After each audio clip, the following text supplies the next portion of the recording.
Shalom familia, estamos de vuelta nuevamente aquí con ustedes después de un rico café para continuar con el servicio del día.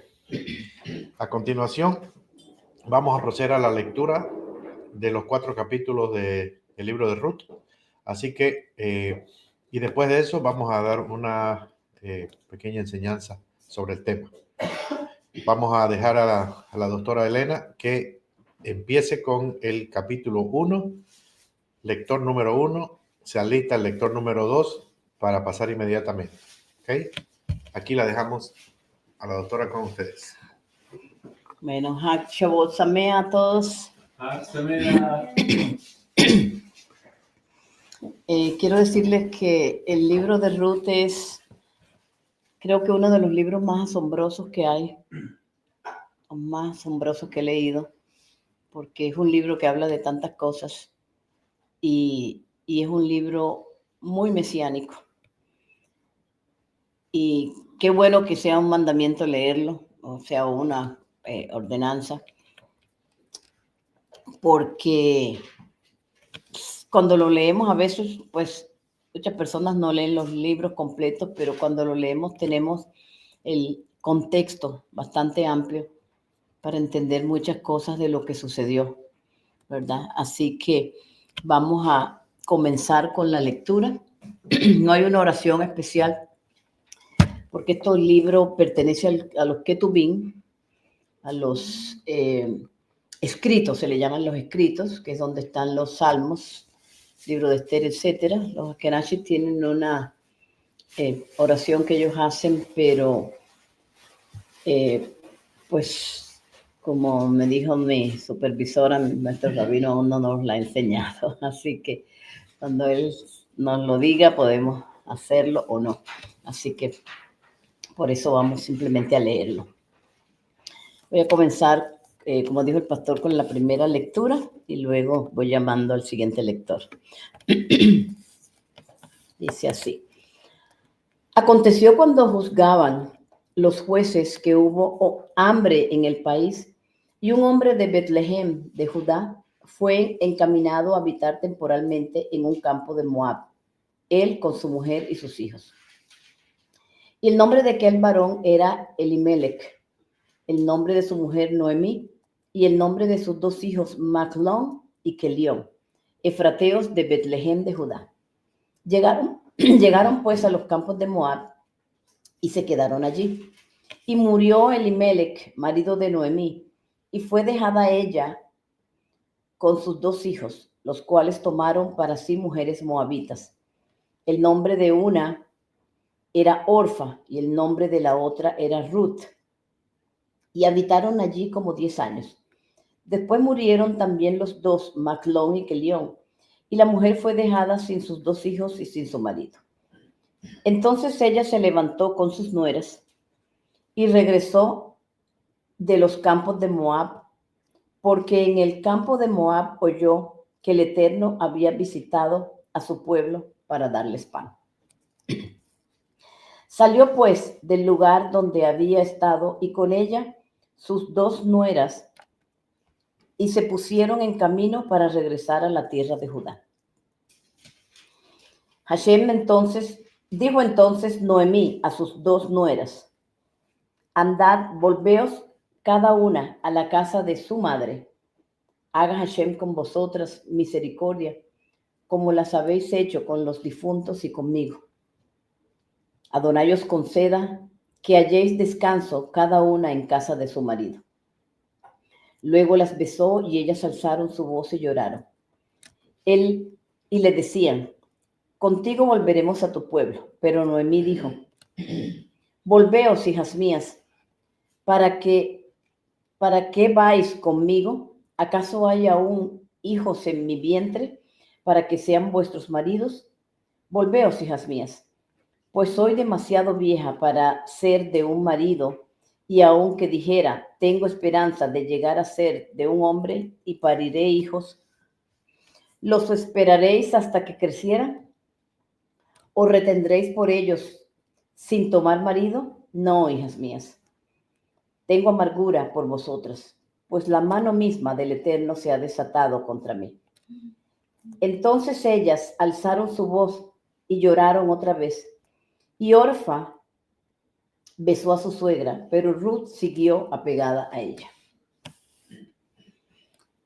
Y Noemí dijo: He aquí tu cuñada se ha vuelto a su pueblo y a sus dioses. Vuélvete en pos de tu cuñada. Respondió Ruth: No me ruegues que te deje y me aparte de ti, porque a donde quiera que tú vayas yo iré, y donde quiera que vivas viviré. Tu pueblo será mi pueblo, y tu Elohim mi Elohim. Donde tú mueras yo moriré, y allí seré sepultada. Así me haga Adonai y aún me añada, que solo la muerte hará separación entre nosotros dos. Y viendo que estaba resuelta a irse con ella, desistió de decirle más. Caminaron las dos hasta que llegaron a Betlehem, y se alborotó la ciudad a causa de ellas. Y decían: ¿No es esta Noemí? Y ella les respondía: No me llames Noemí, llamadme Mara, porque el Shaddai me ha puesto en gran amargura. Mara, gracias. Yo salí llena, pero Adonai me ha hecho regresar vacía. ¿Por qué me llamáis Noemí? Ya que Adonai ha dado testimonio contra mí y Shaddai me ha afligido. Así regresó Noemí y su nuera Ruth la moabita, cuando volvió de los campos de Moab, y llegaron a Betlehem a principios de la siega de la cebada. Lector número 2.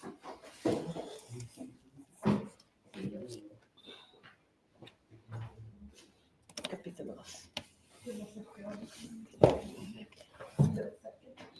Vamos a tratar de no usar el nombre del Eterno por respeto. Tenía Noemí un conocido por parte de su marido, hombre poderoso de la familia de Elimelech, cuyo nombre era Boaz. Y Ruth la moabita dijo a Noemí: Te ruego que me dejes ir al campo y buscaré espigas detrás de cualquier ante cuyos ojos halle gracia. Y ella le respondió: Ve, hija mía.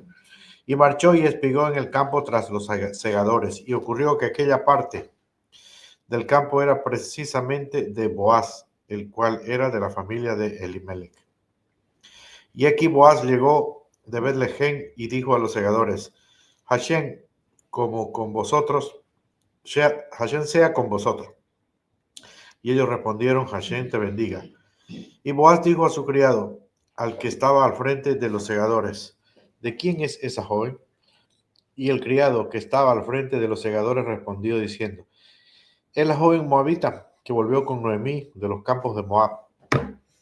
Y dijo: Permíteme que rebusque y recoja entre las gavillas detrás de los segadores. Así pues vino y ahí sigue desde por la mañana hasta ahora, salvo un momento que reposó en casa. Entonces Boaz dijo a Ruth: No oyes, hija mía, no vayas a espigar a otro campo, ni pases tampoco de aquí, sino júntate con mis criadas. Fíjate en el campo que siguen y síguelas.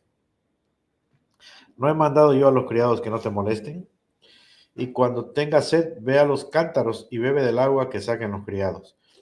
Ella entonces cayó sobre su rostro, se postró en tierra y le dijo: ¿Por qué he hallado gracia ante tus ojos para que te fijes en mí, siendo yo una extranjera? Y respondiendo Boaz le dijo: He sabido en detalle todo lo que has hecho con tu suegra después de la muerte de tu marido, y cómo dejaste a tu padre y a tu madre y la tierra de tu nacimiento, y has venido a un pueblo que no conocías. Recompenses Hashem tu obra y tengas un cumplido galardón de parte de Hashem, el Elohim de Israel, bajo cuyas alas has venido a refugiarte. Y ella dijo: Halle yo gracia a tus ojos, Señor mío, porque me has consolado y has hablado al corazón de tu sierva, aunque no sea ni como una de tus criadas. A la hora de comer, le dijo Boaz: Acércate aquí, come del pan y moja tu bocado en el vinagre. Y ella se sentó junto a los segadores y Boaz le dio grano tostado. Y ella comió hasta que se sació y le sobró. Luego se levantó a espigar y Boaz ordenó a sus criados diciendo: Hasta en medio de las gavillas podrá espigar, y no la habéis de avergonzar. Incluso dejaréis caer para ella algo de los manojos, y lo abandonaréis para que ella lo espigue y no la reprendáis. Y así espigó ella en el campo hasta el atardecer y desgranó lo que había espigado y fue como una efa de cebada. Se lo cargó y marchó a la ciudad y su suegra vio lo que había espigado. También sacó de lo que le había sobrado de la comida después de haberse saciado y se lo dio. Entonces su suegra le preguntó, ¿dónde has espigado hoy? ¿Dónde has trabajado? Bendito sea el que se haya fijado en ti. Y ella declaró a su suegra, ¿con quién había trabajado? Y añadió, el nombre del varón con quien he trabajado hoy es Boaz. Dijo entonces Noemí a su nuera, bendito sea él por Hashem, pues nunca ha negado su misericordia, ni a los vivos ni a los muertos. Le dijo además Noemí, ese varón es cercano a nosotras, y uno de los que pueden redimirnos. Y dijo Ruth a su suegra, además me dijo, júntate con mis criadas hasta que hayan acabado toda mi cosecha. Y Noemí respondió a su nuera Ruth, bueno será, hija mía, que salga con sus criadas para que no te maltraten en el campo de otro.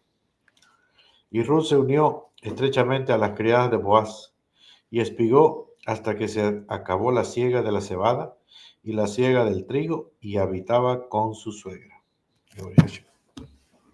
Tercer lector. Capítulo 3.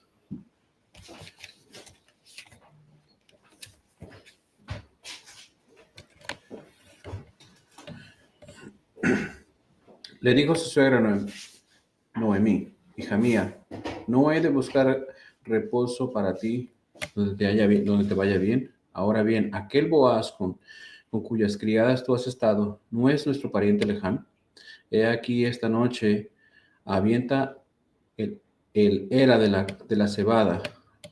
Lávate pues y úngete y ponte tus mejores vestidos. Baja la era, pero no te des a conocer al hombre hasta que haya terminado de comer y beber. Y sucederá que cuando se acueste, te fijarás bien en el sitio donde se acuesta e irás y alzarás la cubierta de sus pies y te acostarás allí, para que él te diga lo que has de hacer. Y Ruth le respondió, haré todo como tú me dices.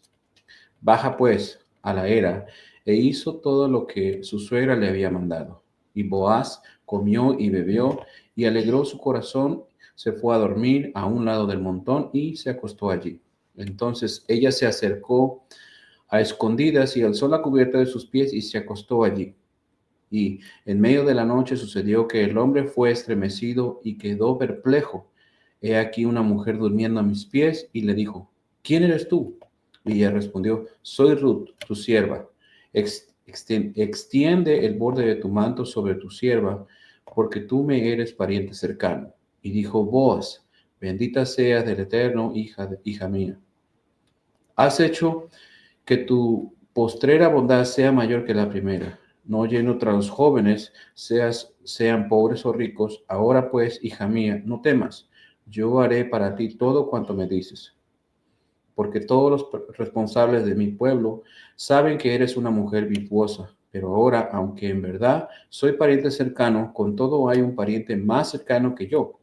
Quédate esta noche y cuando sea de día, si él quiere redimirte, bien, que te redima. Pero si él no quiere redimirte, que vive el Eterno, yo redimiré. Acuéstate hasta la mañana. Y durmió a sus pies hasta la mañana, pero se levantó antes que un hombre pudiera reconocer su vecino, porque Boaz dijo, que no se sepa que una mujer vino a la era. Y dijo ella, traeré el ceñidor que llevas encima, y lo agarró y le midió 6 de cebada y las cargó sobre ella y entró a la ciudad. Cuando volvió su suegra, ésta preguntó, ¿qué sucedió, hija mía? Y ella le contó todo lo que aquel varón había hecho para ella. Y añadió, estas 6 de cebada me dio, pues dijo, no regreses a tu suegra con las manos vacías. Y ésta dijo, descanse, hija mía, hasta ahora que sepas cómo termine este asunto, porque el hombre no descansará hasta que concluya hoy mismo el asunto. Cuarto lector.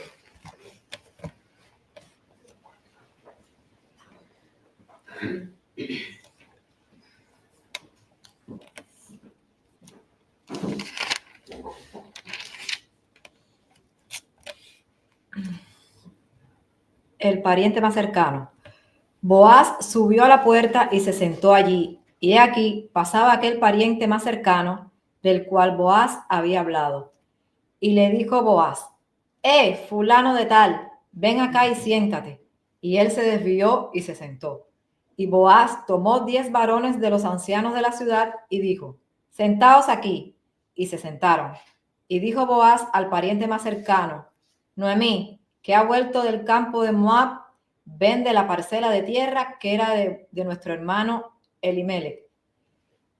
Y decidí hacértelo saber y decirte frente a los que están aquí sentados y frente a los ancianos de mi pueblo que la compres. Si quieres redimirla, redímela. Y si no quieres redimirla, decláramelo para que lo sepa, porque no hay nadie para redimirla fuera de ti, y yo después de ti. Y él dijo: yo la redimiré. Pero Boaz añadió: el día que adquieras el campo de mano de Noemí, deberás tomar también a Ruth, la moabita, mujer del difunto, para perpetuar el nombre del muerto sobre su herencia. Y el pariente más cercano respondió: entonces no podré redimirla para mí, pues destruiría mi heredad. Redime tú usando mi derecho, porque yo no podré redimir. Desde antiguo había una tradición en Israel tocante a la redención y al intercambio para confirmar cualquier asunto. Uno se quitaba el calzado y se lo daba al otro, y esto servía de testimonio en Israel. Entonces el pariente más cercano dijo a Boaz: adquiera para ti. Y se quitó el calzado. Y Boaz anunció a los ancianos y a todo el pueblo: vosotros sois testigos hoy de que he adquirido de manos de Noemí todo lo que fue de Elimelech y todo lo que fue de Kelión y de Malón. Además, he adquirido a Ruth la moabita, mujer de Malón, para que sea mi mujer, a fin de perpetuar el nombre del difunto sobre su heredad, y que el nombre del difunto no sea cortado de entre sus hermanos ni de la puerta de su lugar. Vosotros sois testigos hoy. Y todos los del pueblo que estaban en la puerta, juntamente con los ancianos, dijeron: testigos somos. Yahvé te conceda, Adonai te conceda que la mujer que va a entrar en tu casa sea como Raquel y como Lea, las cuales edificaron la casa de Israel, y te hagas fuerte en Éfrata, y tu nombre sea famoso en Belején, y tu casa venga a ser como la casa de Fares, que Tamar le parió a Judá, por la descendencia que Adonai te dará de esta joven. Y tomó Boaz a Ruth, y ella fue su mujer, y se llegó a ella. Y Adonai le concedió gravidez, y dio a luz un hijo. Y las mujeres decían a Noemí: bendito sea Adonai, que no permitió que te falte redentor el día de hoy. Sea su nombre famoso en Israel. Sea para ti restaurador del alma y sustentador de tu vejez. Porque tu nuera, que te ama, le ha dado a luz, y ella te vale más que 7 hijos. Y tomando Noemí al niño, lo puso en su pecho, y fue su nodriza. Y las mujeres vecinas le dieron un nombre diciendo: a Noemí le ha nacido un hijo, y lo llamaron Obed. Este es padre de Isaí, padre de David. Estas son las generaciones de Fares. Fares engendró a Esrón. Esrón engendró a Ram. Y Ram engendró a Aminadab. Aminadab engendró a Naasón. Y Naasón engendró a Salmón. Salmón engendró a Boaz, y Boaz engendró a Obed. Obed engendró a Isaí, e Isaí engendró a David. Voy a colocar esto aquí.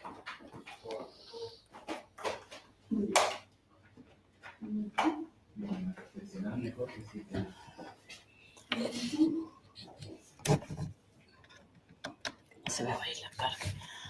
Ok, bien, gracias. Excelente historia, ¿no?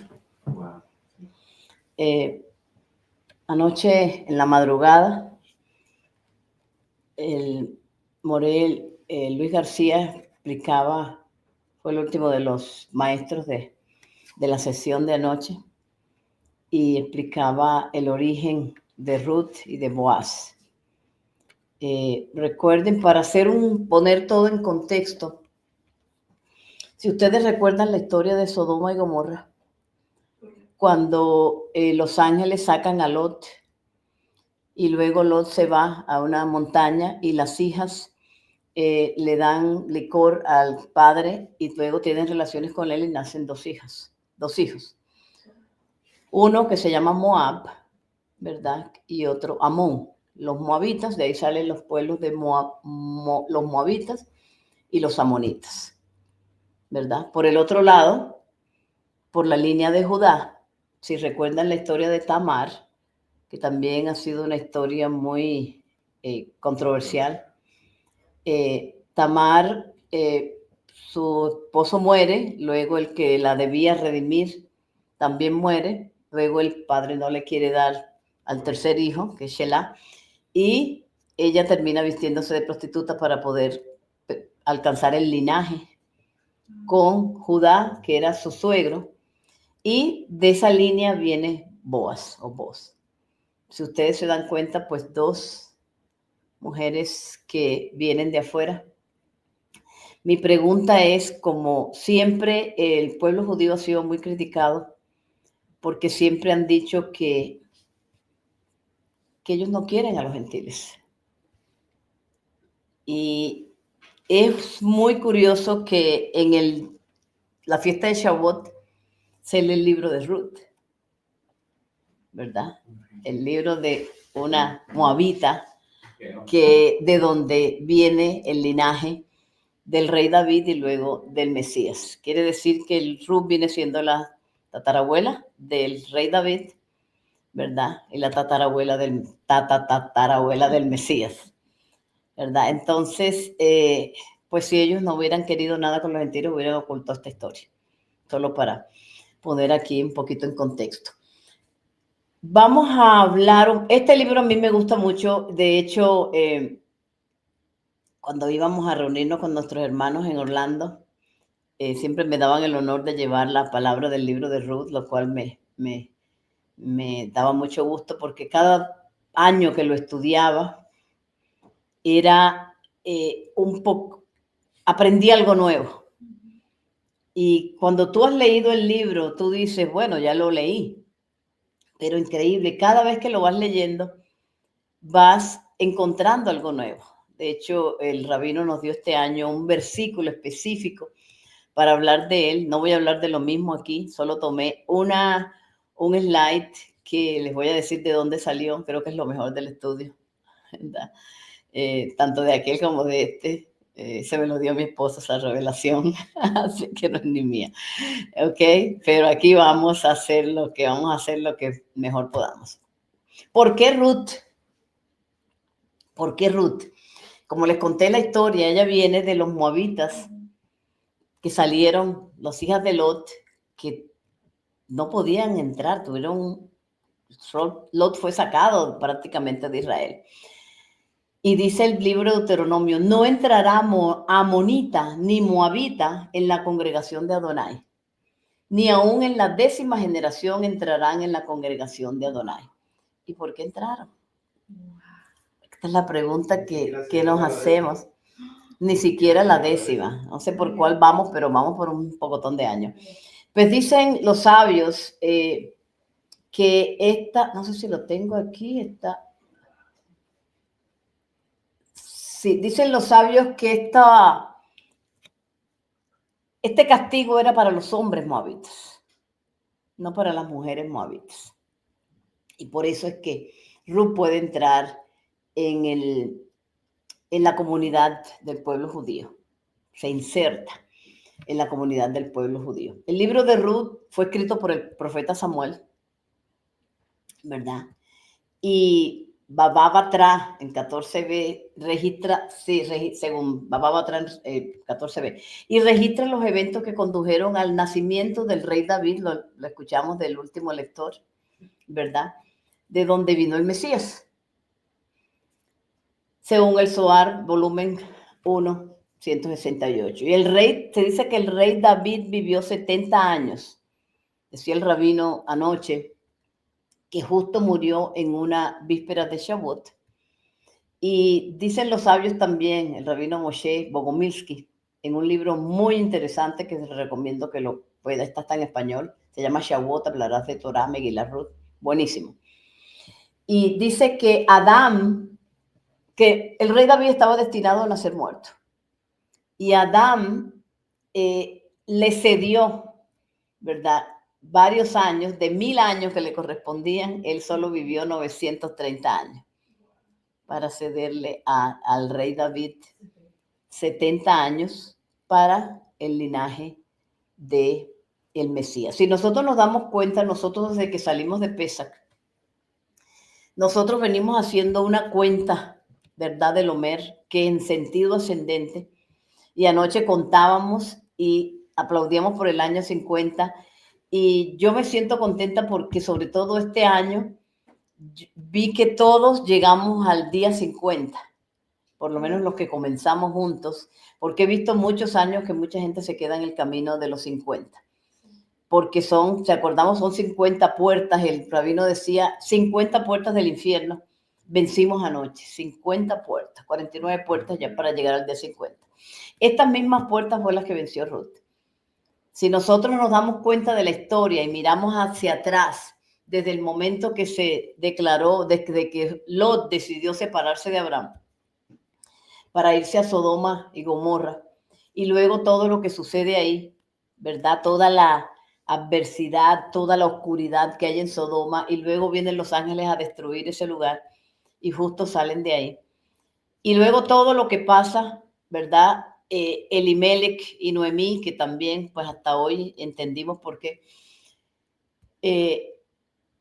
Y luego Ruth, que podría haber sido libre de irse, estaba joven, buscar otro esposo y levantar su casa. Recordemos que en la cultura de esta época las mujeres no trabajábamos.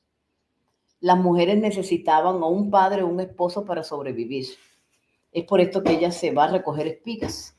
Esto es bien importante que lo entendamos, porque si nosotros entendemos esto, nosotros podemos entender por qué lo que Ruth hizo fue tan importante. Ella decide quedarse con su suegra que no tenía dinero, que no tenía esposo y que no tenía quien la cuidara ni tampoco hijos. Si nosotros vemos en el primer siglo, cuando en el Pacto Renovado nosotros leemos que el apóstol Pablo dice que se ayude a las viudas mayores de 60 años, porque son las que no tenían, si no tenían hijos. ¿Por qué? Porque las mujeres en la antigüedad, si no tenían un esposo y no tenían un hijo, alguien que las cuidara, y tenía que ser hombre, porque las mujeres no trabajaban, no se nos pagaban, las mujeres estaban destinadas a morir de hambre o a prostituirse para ganar el pan. Esto era una vida muy dura, por eso la prostitución se convirtió en el oficio más antiguo, ¿verdad? Entonces, esto para poder entender qué fue lo que ella hizo. Orfa se va. Orfa dijo, aquí yo como que no tengo mucho futuro, ¿verdad? Pero Ruth decide quedarse a cuenta de qué. Lo leímos en el primer capítulo, porque tu pueblo será mi pueblo y tu Dios será mi Dios, y yo me voy contigo. Y por ninguna manera ella quiso irse, ¿verdad? Y Ruth 1:16 responde, y aquí está el versículo que creo que es uno de los versículos más poderosos, creo que de que más la gente recuerda.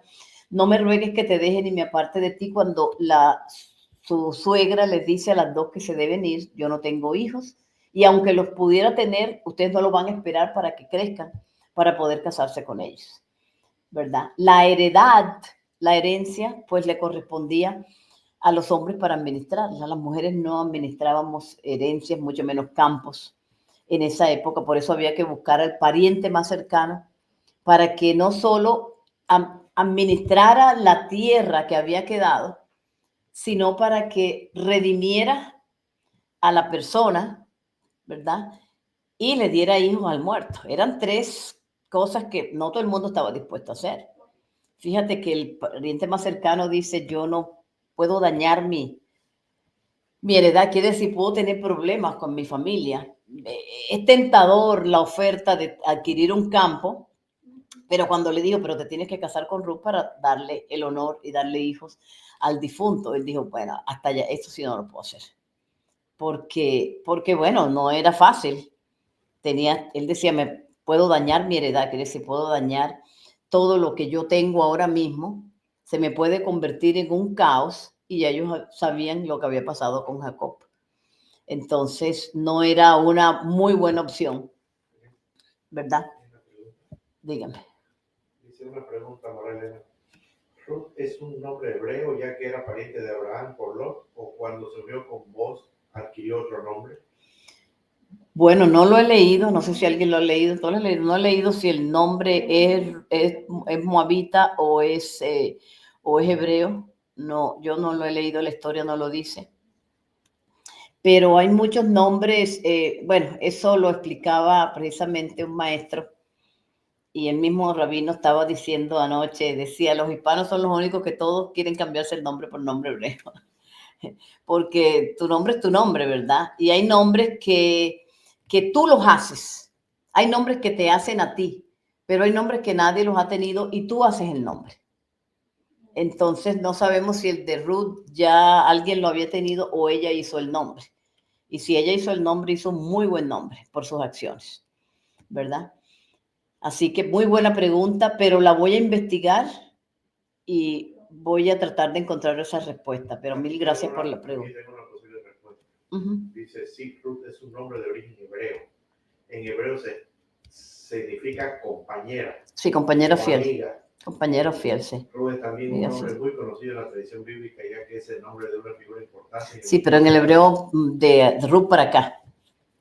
Pero no sabemos si anteriormente era así. Lo voy a averiguar. ¿Por qué ese nombre se le puede dar a ella? No, se sabe. Puede ser que se le haya dado a ella por eso, ¿ok? Es el primer libro de los que tuvín, de los escritos. Te acuerdo que está el libro de Esther, están los Salmos, están la Eclesiastes, hay varios, ¿verdad? Y lo curioso es que Ruth 1:1 inicia con una Bab. No lo escribí aquí, pero lo escribí en el otro estudio que va a salir global. Con una Bab, y porque conecta lo anterior con el futuro, ¿verdad? Con lo porvenir. Una conexión muy profética entre profetas. Malaquías 3:23, por ejemplo, dice, yo os envío al profeta Elías. Y Yeshua se refirió a Juan como el Elías que había de venir. En Mateo 11:14. Entonces, si nosotros nos damos cuenta, es un libro muy profético y muy mesiánico, porque también Juan fue el que preparó la venida del Mesías. Quiere decir que desde el momento de Ruth, la redención ya había comenzado. Interesante, ¿no? Si lo miramos desde ese punto de vista. Dice los escritos de Larizal que el Mesías debe llegar en cada generación para redimir a Israel, si es que son dignos, o para enseñar Torah cuando la generación marcha en la oscuridad. Hablaba esto con mi esposo cuando estaba haciendo este estudio, y él me dio esta luz de que cuando vino Yeshua, y creo que esto es una de las pruebas más grandes que hay de la venida de Yeshua y que es el Mesías, cuando vino Yeshua, que quizás él vino a salvarnos, a redimirnos, pero no pudo completar porque nosotros no éramos dignos todavía. Israel no era digno. Y él se dedicó a enseñar la Torá. Sí es verdad que pagó un precio, sí es verdad, pero no todos pudimos estar, y por eso es que algunos no lo reconocen como el Mesías, porque siguieron sucediendo cosas. Si él era el Mesías, pues debió haber llegado a la era mesiánica, pero el Arizal lo explica, ¿verdad? Porque él dice que si hubiera encontrado a Israel digno, ahí hubiera terminado todo. Pero como no lo encontró digno, él comienza a enseñarle Torá al pueblo de Israel. Si nosotros nos damos cuenta, él corrigió a los fariseos, corrigió a los escribas. Exactamente. Exactamente. O era una o era la otra. O le daba cumplimiento a la era mesiánica, o comenzaba a estudiar nuevamente y si nosotros nos damos cuenta, más adelante traigo un versículo donde el mismo Yeshua dice lo que vino a hacer, ¿verdad? Boaz preguntó, ¿quién es esa joven? En Ruth 2:5. Y dicen el rabino Ashlik que Boaz el rabino Bogomilsky, que Boaz percibió que la Shejiná estaba en el campo, gracias a Ruth. O sea, hay personas que tienen una luz con ellas, que traen una luz. Hay personas que su luz no es tan grande y hay personas que no tienen luz todavía, que su luz no ha salido.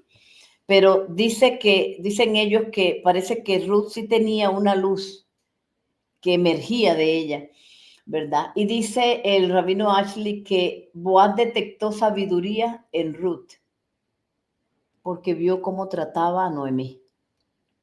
Y esto es algo bien interesante porque cuando nosotros a veces, pues siempre hay personas que nos están viendo, ¿verdad? Y hay un mandamiento que dice honra a tu padre y a tu madre para que te vaya bien y tengas larga vida.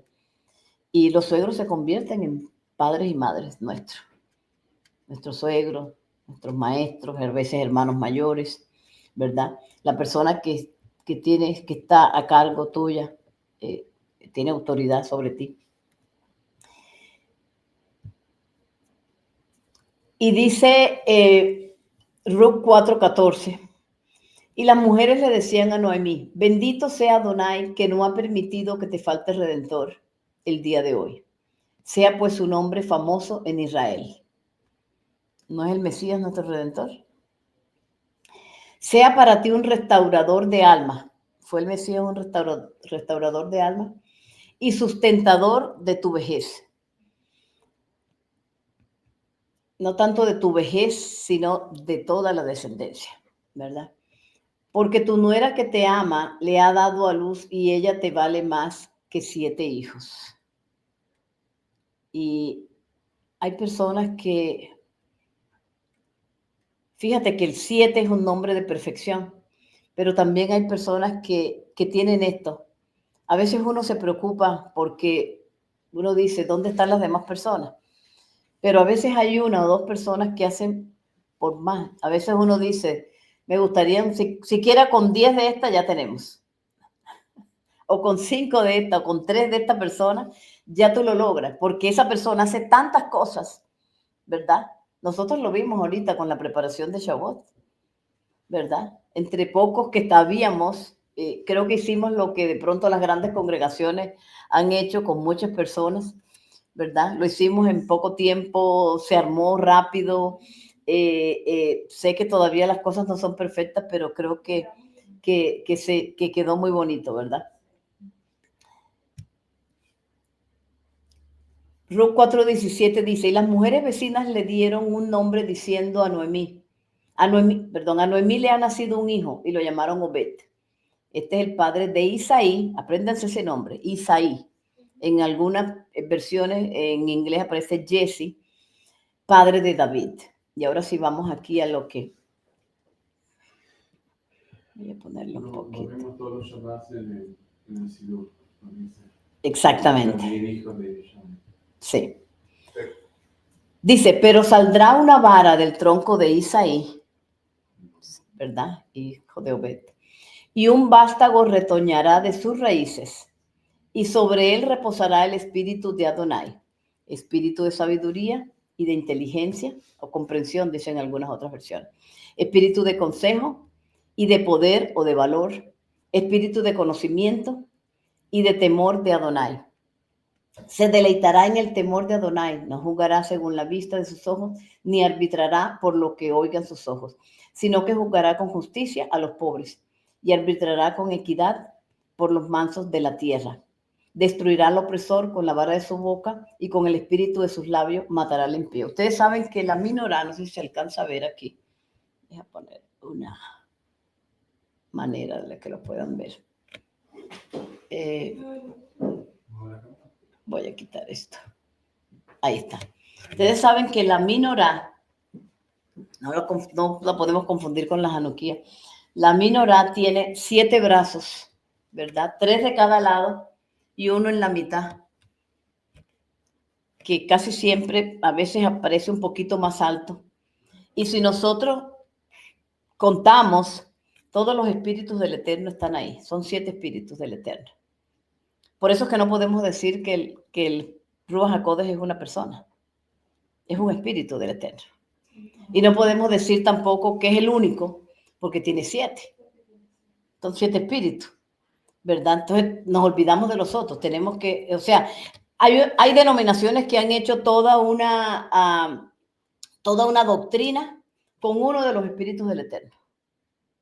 Pero el Eterno tiene más espíritus. Yeshua los tenía, ¿verdad? Y ahí es que lo podemos entender. Wow, es verdad. No puedo ahora seguir diciendo que el Espíritu Santo y buenos días el Espíritu Santo, buenos días Espíritu Santo, esta frase que se volvió tan famosa que hasta se escribió un libro de esto, porque hay otros espíritus y los quisiéramos todos. A Salomón se le dio el espíritu de sabiduría, ¿verdad? Pero Yeshua sí los tuvo todos. Y si nos damos cuenta, el cuarto, el de toda la mitad, si contamos con los hijos de Lea, el cuarto es Judá, y de Judá es que viene el Mesías. Por eso se le llama la vela servidora o el brazo servidor, a veces un poquito más grande, que se enciende a los demás, porque nuestro Mesías es el siervo supliente, exactamente. Fíjate que cuando encendemos después la Hanukkah, que es una copia de la menorá, pero contando los 8 días del milagro de Hanukkah, se enciende la velita de la mitad es la que enciende las demás, ¿verdad? Porque todo tiene un significado. En el judaísmo todo tiene un significado, ¿verdad? Entonces, si nosotros los miramos así, ya nosotros podemos entender por qué Isaías está hablando de esto. ¿Por qué Salomón adquirió sabiduría? Y dice Santiago que si se la queremos, que se la pidamos al Eterno que nos la da. ¿Por qué no podemos hablar simplemente de un Ruach HaKodesh o de un Espíritu Santo? Porque hay otros, ¿verdad? No nos podemos quedar ahí, ¿verdad? Porque hay otros. Ahora, dice el libro de Isaías,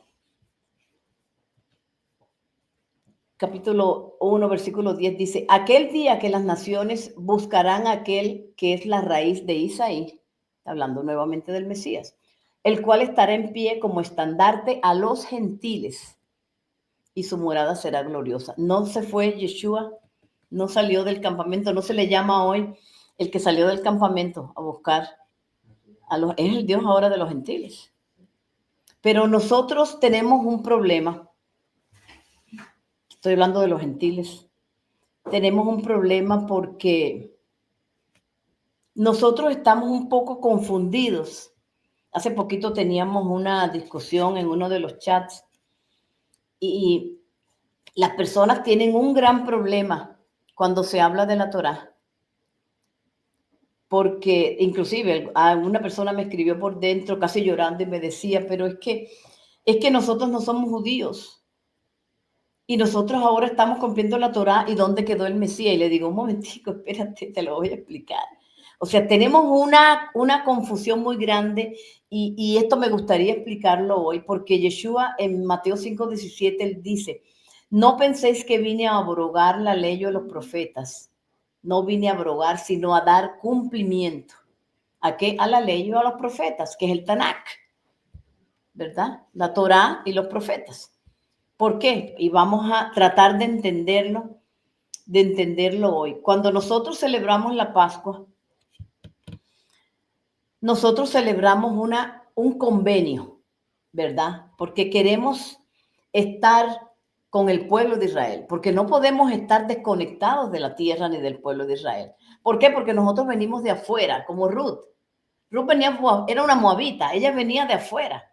Ella no podía irse sola a Betlehem, porque ella no conocía el camino a Betlehem. Decía el Morel Luis García, esta madrugada, bueno, yo lo vi en la madrugada, todavía estaba casi de noche, y él decía, Ruth no se podía ir sola, porque no conocía el camino. Si ella se presenta sola en Betlehem, le iban a decir, ¿tú qué haces aquí? Tú eres moabita. Ella no conocía la cultura, ella no conocía nada. Ni siquiera sabía con quién se iba a casar, ni nadie se hubiera casado con ella. Porque se casaron con ella porque era la nuera de Noemí, era la hija de Noemí. Y esa fue otra de las cosas interesantísimas que hace Noemí, porque cada personaje que vemos aquí en la historia de Ruth tiene un significado muy, muy importante. Noemí representa la simiente de Israel. La simiente de Israel que a veces se tiene que ir al exilio. Pero cuando regresa tiene las puertas de la tierra de Israel abiertas. Pero para regresar a la tierra, para nosotros poder entrar nuevamente al reino, nosotros necesitamos a alguien que nos llevara. Y a nosotros el que nos está trayendo de vuelta a la casa del Padre, por eso siempre decimos estamos retornando, el que nos está trayendo es Yeshua. Nosotros nunca hemos perdido la mano de Yeshua en el desierto. Porque sí he visto gente que se ha soltado de la mano de Yeshua cuando se convierten. Dicen, no, yo quiero una conversión. Por eso el rabino Shapira nos dice, ustedes no necesitan una conversión. Y hay gente que se molesta por eso.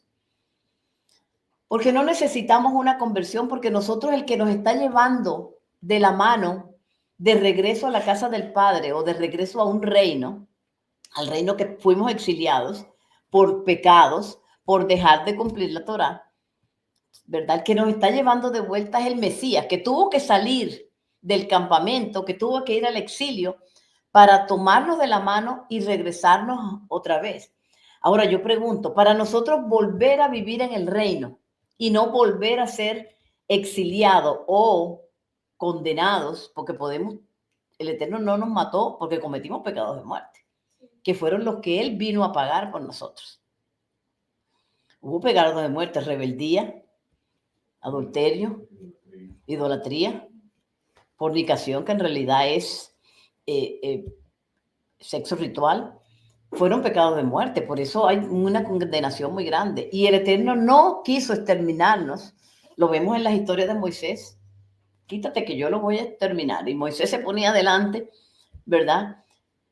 Él prefirió exiliarnos, porque si no, nos tenía que matar. Mejor los saco fuera del reino, aunque después yo los traiga de nuevo. Y envía a su hijo, y yo le explicaba a alguien, nosotros estudiamos la cultura del Medio Oriente mucho tiempo con el maestro Rico Cortés, y creo que fue una gran ganancia porque aprendimos muchas cosas acerca de la cultura.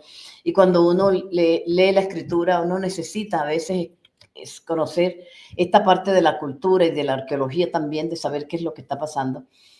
Y cuando un rey, él nos decía, cuando un rey quiere reconciliarse con un pueblo, él enviaba a su hijo. Y si el pueblo mataba a su hijo, podía haber guerra, iba a haber guerra. Pero si el rey no se quería reconciliar con el pueblo, él no mandaba a su hijo, él mandaba un general. No sé cuántos han visto la película de 300 y estas películas así. Cuando fueron a conquistar Esparta, mandaron un general. Ellos no querían alianza, en realidad. Por eso es que ellos matan al general. Entonces así funciona. Necesitamos entender cómo es que funcionaban las cosas en la antigüedad para nosotros entender cómo es que podemos asimilar todo esto. Cuando un presidente va a un país ajeno le ponen alfombra roja, ¿por qué? Eso es una costumbre de la antigüedad. Porque te tiene que dar la vida para proteger a esa persona. Por eso es alfombra roja. No, le pusieron la alfombra roja. Quiere decir, tú le pones una alfombra roja a alguien que va a tu casa y lo vienen a buscar para matarlo, tienes que dar la vida por esa persona. Por eso los ángeles, Lot, cuando llegan los ángeles, él dice, no, coge mejor a mis hijas. Y la gente no entiende, la gente dice, pero ¿cómo así? ¿Qué hombre tan mal? No, era la cultura. Era una cuestión cultural. Había que proteger a la persona que estaba en tu casa. Es cultural. Era de la época, ¿verdad? Entonces el Mesías viene, se va al exilio a buscarnos, nos va a tomar de la mano, pero ¿cómo vamos a venir nosotros? ¿Vamos a venir y no vamos a conocer nada? ¿Vamos a romper las leyes nuevamente? No. Nosotros necesitamos ahora, Él nos viene a enseñar la Torah. Eso no es lo que está diciendo, lo que nos está diciendo en Mateo 5:17. Él nos va a enseñar la Torah. Dice, no piensen que he venido a abrogar la ley, ni los profetas. Vine a dar cumplimiento para que ustedes puedan regresar y puedan habitar en el reino de mi Padre. ¿verdad? Hermanos, nosotros no hemos dejado el Mesías por ninguna parte. Al contrario, ahora somos más mesiánicos. Y si somos mesiánicos es porque queremos al Mesías, porque caminamos con él. Como decía el Morel Luis García anoche, decía, la Torá es una herramienta. La Torá no es el destino es el reino del Padre. El destino es que nos tomamos de la mano del Mesías para regresar a la casa del Padre. No podemos quedar en el exilio con él, que es lo que muchos estamos queriendo hacer. Encontramos al Mesías en el exilio y ahora nos queremos quedar en el exilio y que él se quede con nosotros allá. No, él va a regresar, porque él solo fue a buscarnos. Pero nos tiene que enseñar la Torá para que cuando nosotros regresemos a la casa del Padre, cuando regresemos al reino, nosotros podamos vivir en ese reino, cumpliendo, adaptarnos, como lo hizo Ruth. Ruth conoció la cultura. ¿Qué le dijo Ruth? Creo que fue el tercer lector que dijo, yo voy a hacer todo lo que tú me digas. Si Ruth no hubiera hecho, hermanos, si Ruth no hubiera hecho todo lo que Noemí le dijo que hiciera, Ruth no se hubiera podido casar con Boaz. Ruth no hubiera podido hacer la inserción al pueblo judío. Ruth no hubiera podido tener a Obed, ni Isaí, ni a David, ni por ahí no hubiera venido la línea del Mesías. Exactamente. Y ese... Sí, en mi tierra es diferente, yo lo conozco, yo lo aprendí diferente, yo lo voy a hacer a mi manera porque a mí me da resultado. No, ella hizo exactamente, yo voy a hacer exactamente como tú digas. Y Noemí le decía, vas a hacer exactamente como yo te diga. Cuando los rabinos o cuando nuestros maestros nos dicen, tienes que hacer exactamente como yo te diga, muchos de nosotros hacemos como Orfa. ¿Sabes qué significa Orfa? Significa la parte de atrás del cuello. La parte de atrás del cuello, hasta aquí atrás, o sea, ni siquiera acá adelante. La parte de atrás del cuello, la nuca, y vengo, tomo lo que me sirve y me voy, porque no tienes más nada que enseñarme. No, necesitamos, dice el libro de Zacarías, que necesitamos agarrarnos de los sexis de un judío. ¿Para qué? ¿Para adorarlo? No, para que nos enseñe, para nosotros poder ser insertados en el pueblo de Israel. Porque yo no puedo, con mi cultura colombiana, no puedo ser insertada en el pueblo de Israel. No voy a celebrar carnaval allá. No voy a bailar cumbia allá, en el reino del Eterno. Tengo que aprender la cultura, ¿verdad? Para yo poder entrar al reino. No aprendemos la cultura los que vivimos en un país extraño y somos ciudadanos de un país extraño. Creo que lo entendemos perfectamente, porque nosotros sabemos que tenemos que cumplir exactamente como las leyes del país donde vivimos, porque si no, nos tenemos que ir, porque si no, probablemente vas a ir presa. Entonces, no tengamos este problema de si estudiando la Torá vamos a dejar al Mesías. No, al contrario, el Mesías nos está trayendo el conocimiento de la Torá. Sin él no podríamos estudiar la Torá. Y él no nos puede traer sin el conocimiento de la Torá, porque no vamos a poder ser injertados en el pueblo. Y si nos aceptan, probablemente nos saquen al día siguiente porque vamos a cometer una cantidad de atrocidades, vamos a faltar el respeto a todo y vamos a hacer las cosas mal hechas. Entonces, necesitamos dejarnos guiar por los que sí conocen el camino, en este caso nuestro Mesías y nuestros hermanos mayores que sí lo saben, que han vivido y crecido ahí. Eso es como si yo tengo un hijo, adopto otro, ¿y cómo hago para que el otro viva conmigo? Tengo que enseñarle, mira, a qué hora nosotros comemos, mira, nos sentamos con ropa en la mesa. Hay gente que se sienta sin camisa, no, en mi casa no se podía. Tenía que sentarte con ropa en la mesa. Cada casa tiene sus reglas, ¿verdad? Entonces, el sueño se respeta. Algunas cosas son sencillas, pero son las reglas de la casa. Y si yo voy a habitar en esa casa, ¿verdad? Con esa familia, yo tengo que conocer y seguir las reglas de esa familia.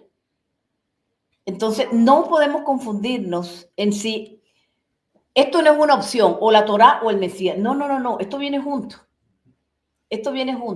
Para nosotros poder entrar al reino necesitamos al Mesías, para que nos lleve de la mano y nos enseñe la Torá, para que nos enseñe cómo vivir en el pueblo de Israel, para nosotros poder regresar a la casa del Padre. Por eso este libro de Ruth me fascina, porque el libro de Ruth nos enseña todo esto. Si nosotros hacemos tal como ella nos lo dice, tal como nuestro Mesías, su tataranieto, nos lo dice, nosotros vamos a poder no solo ser injertados en el pueblo de Israel, sino también poder quedarnos y habitar con ellos y ser un solo pueblo, porque esa es la idea, que podamos ser un solo pueblo. Esta fiesta de Shavuot es que nosotros podamos ser todos un solo pueblo con el pueblo de Israel. No es nosotros aparte y ellos aparte, un solo pueblo, y que podamos hacer todos juntos. Quiero aprovechar la oportunidad para saludar a nuestros hermanos de Panamá, a nuestros hermanos de Bolivia, de México, de Colombia y a todos los demás de Naples que se conectan. Y bueno, gracias y que el Eterno nos dé a nosotros un corazón humilde, a los de Venezuela también, que nos dé el Eterno un corazón humilde, porque si hay algo que tenía Ruth era humildad, que nos dé un corazón humilde para nosotros saber que necesitamos ayuda y que necesitamos aprender, que necesitamos volver y que solos ese camino no lo vamos a poder andar, porque es un camino difícil, es un camino pedregoso. Si no nos unimos y estamos conectados al pueblo de Israel como uno solo, no podemos presentarnos a la casa del Padre. Lo leímos no me recuerdo el nombre de la parashá, en Génesis, cuando se presentan donde el faraón y le dice, si tú no traes a tu hermano contigo, no te presentes ante mí. ¿Por qué el pueblo judío está haciendo todo lo que está haciendo ahora? Porque nos tiene rabia, por eso está liberando toda la literatura que tiene ahora, por eso está sacando todos sus secretos, por eso está explicando todas sus ceremonias, por eso está explicando, ni siquiera en el primer siglo. El primer siglo no se le dio a todo el mundo. Nosotros somos privilegiados porque nos están dando algo que la gente de hace mucho tiempo quisieron ver y no lo vieron. Los misterios que están sacando ahora los sabios de Israel por revelación, las revelaciones que el Eterno está trayendo. Estaba leyendo en el Mishnah que dice que la halajá, la Torá oral, era transmitida a través de maestros. Exactamente, nunca. Por los problemas que se han visto políticos y todo eso, dice que autorizaron escribirlas para que nosotros hoy en día... Exactamente, gracias, exactamente. La Mishnah y toda la Torah oral nunca se había escrito, ya la autorizaron. Escuchaba otro rabino que decía que autorizaron que se pudiera escribir la fonética en los sidurim, porque cuando se hace el servicio se deben cantar y se debe leer en hebreo. Pero como todo el mundo no sabe hebreo, y ellos dicen, ¿cómo hacemos con las personas que no saben hebreo, que lo quieren hacer, que tienen en su corazón el deseo de hacerlo? Vamos a escribir la fonética en su idioma para que ellos lo puedan hacer también junto con nosotros. Recuerden que estas oraciones estructuradas es para que todo el pueblo en Ejad, en unidad, podamos estar juntos delante de nuestro Padre, juntos, ¿verdad? Y juntos ser parte de un reino. Así que, hermanos, que el Eterno los bendiga y los guarde, que el Eterno nos dé un corazón humilde y un corazón enseñable para nosotros poder recibir todas estas enseñanzas. Un saludo a los hermanos de Bogotá y un saludo a los hermanos de Panamá y a todos los que nos ven en estos momentos. Que el Eterno les bendiga, que el Eterno nos guarde y que el Eterno nos siga ayudando y siga enviándonos provisión, palabra, ¿verdad? Que le dé larga vida a nuestro rabino y a todos los maestros que nos están enseñando. Hag Sameach.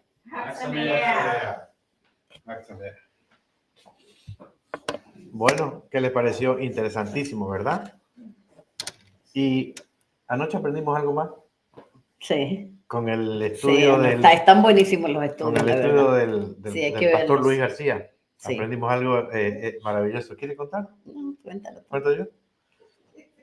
Habla de vamos a hacer un análisis antes de la llegada, antes de que todo lo que le ocurrió a Elimelech le pase. ¿Por qué? Mejor dicho, ¿por qué le pasó lo que le pasó? ¿Por qué llegaron ellos ahí y al tiempo muere Elimelech, mueren los dos hijos? ¿Por qué le sucedió todo eso? ¿no? ¿Por qué Noemí se quedó sola? Interesantísimo. ¿Por qué? Sí. Y viene de la famosa frase, ¿cómo se llama? Kenek, a mí. Mi hebreo no me lo sé. No. Bueno, todo tiene su proceder, su medida por medida. Medida por medida. Sí. Medida por medida. Sí, exacto. Entonces, nos comentaba el pastor Luis anoche de que el propósito por lo que todo le sucedió a Elimelech cuando llegó a las tierras de Moab es porque él era un hombre rico y que él decidió dejar su tierra, irse a Moab, y al dejar su tierra e irse a Moab, él hizo Hilul Hashem, o sea, un desprecio al nombre de Hashem, porque donde él había sido prosperado, él estaba bien, él era rico, pero él se va de ahí y deja desprotegidos a sus hermanos. Una de las misbot que dice, no abandonarás a tus hermanos cuando los veas en desgracia. Y entonces él se va y se lleva toda su riqueza y todo su dinero allá. Y dejó abandonado a su pueblo. Y eso es un mandamiento de la Torah, que no podés dejar eso. Y entonces cuando él llega allá, pasa un tiempo y empieza a perderlo todo y queda empobrecido totalmente. Y después muere él y mueren sus dos hijos. ¿Y por qué Noemí no muere? ¿Por qué Noemí no muere? Noemí no muere porque ella nunca quiso dejar Israel, la tierra. Ella se vino siguiendo a su esposo porque su esposo le dijo, vámonos. Pero en su corazón ella nunca quiso dejar la tierra. Entonces Hashem la mantiene con vida y la regresa. Y encima sucede lo que sucede. Le da la provisión y le da un honor otra vez en la tierra y le da nieto. Y en fin, ya ustedes conocen el resto de la historia. Eso es para que entendamos, porque nosotros vemos en la Torá. Parece injusto, ¿no? Parece injusto, exactamente, pero ¿por qué le sucedió eso? ¿No? Sí. Entonces todo tiene un porqué. Y es más, ahora me doy cuenta que vemos en la Biblia que casi todas las historias que nosotros leemos tienen un pequeño, tienen un elemento común en casi todas las historias, y es la desobediencia que los personajes, los patriarcas y todos los personajes bíblicos han tratado de hacerlo a su manera primero, han caído, y a Hashem le toca reprogramar otra vez todo y rescatarlos, ¿no? Pero caen en un sufrimiento que era innecesario si hubieran hecho las cosas como Hashem le hubiera dicho. Sí. Por eso alguien nos enseñó una vez y decía, la familia de Israel, una familia controversial, una familia, ¿cómo era el término? Heterogénea. Heterogénea y una familia, o sea, que con problemas. La historia de Israel ha sido historias, todos con problemas, ¿no? No ha sido los patriarcas y todos los que aparecen en las historias, no han sido unas tacitas de leche. O sea, todos han tenido problemas porque se han salido del camino. El hecho de que esté escrito en la Biblia no quiere decir que sea bueno. Y ese es el problema de algunas personas que creen que porque está en la Biblia está permitido por el Eterno y todo está bien. No, lo que hizo Jacob no estaba bien. No. Por eso le tocó pagar muchas cosas. Lo que hizo Tamar no era que estaba bien. Lo que hizo Abraham, empecemos desde Abraham. Lo que hizo Abraham, o sea, no quiere decir que esté bien, simplemente que el Eterno tenía un plan ya con esa persona, pero le tocó pagar. Porque todo acto tiene una consecuencia, ya sea buena o mala. Y tenemos que tener en cuenta otra cosa que siempre nos la repetimos, que el Eterno no es injusto. No es injusto. Siempre que vemos algo así como medio que parece injusto, siempre nos miramos y decimos, pero es que el Eterno no es injusto. Hay que ver Tiene que haber algo, ¿verdad? Hay que ver qué fue lo que quebrantaron para que les haya sucedido lo que les está sucediendo. Y eso no falla. Y no ha fallado nunca y no falla hasta el día de hoy.